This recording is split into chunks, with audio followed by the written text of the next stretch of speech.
Hello friends, welcome to శ్రీరాణిస్ kitchen. నేను మీ రాణి. ఇవాళ మన కిచెన్లో ఆలు వంకాయ కర్రీ మంచి స్మోకీ ఫ్లేవర్తో టేస్ట్ చాలా బాగుంటుంది. ఎప్పుడు చేసే కర్రీ కాకుండా ఒకసారి ఇలా ట్రై చేయండి.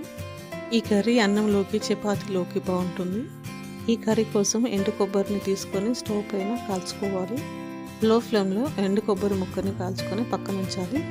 ఆ తర్వాత ఒక పెద్ద సైజ్ ఉల్లిగడ్డను తీసుకొని ఫోక్కి పుచ్చుకొని స్టవ్ పైన లో ఫ్లేమ్లో ఎర్రగా ఫ్రై చేయాలి. ఉల్లిగడ్డ మాడిపోకుండా లో ఫ్లేమ్లో స్మోకీ ఫ్లేవర్ వచ్చేంత వరకు కాల్చాలి. ఇప్పుడు మిక్సర్ జార్లో ముందుగా కాల్చుకున్న ఎండు కొబ్బరి ముక్కలు వేసుకోవాలి. ఆ తర్వాత కాల్చుకున్న ఉల్లిగడ్డ ముక్కల్ని మిక్సర్ జార్లో వేసుకోవాలి.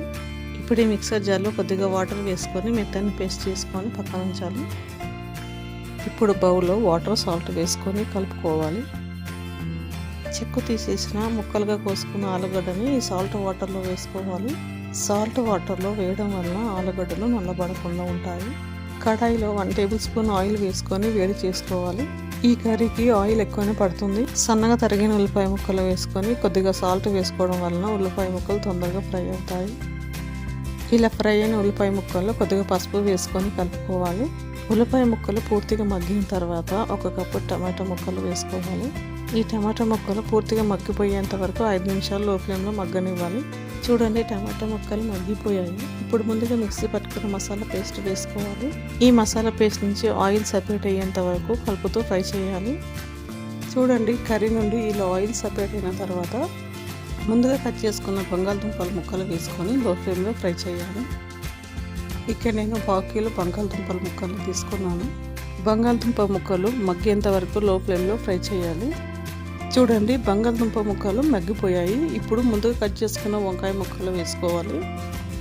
ఇక్కడ నేను తెల్ల వంకాయలు తీసుకున్నాను. బదులుగా నల్ల వంకాయలు కూడా వాడుకోవచ్చు. వంకాయ ముక్కలు మగ్గిపోయేంత వరకు కలుపుతూ లో ఫ్లేమ్లో ఉడికించాలి. ఇలా ఆయిల్ సపరేట్ అయిన తర్వాత 2 స్పూన్స్ కారం పొడి వేసుకోవాలి. అలాగే 1 స్పూన్ సాల్ట్ వేసుకొని ఈ వంకాయ ముక్కలకు కారం, ఉప్పు పట్టేలాగా బాగా కలుపుతూ ఫ్రై చేయాలి.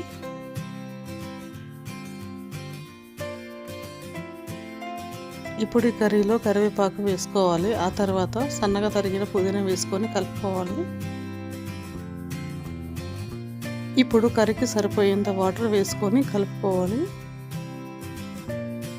ఇలా కలుపుకున్న తర్వాత 10 నిమిషాలు లో ఫ్లేమ్లో ఉడకనివ్వాలి.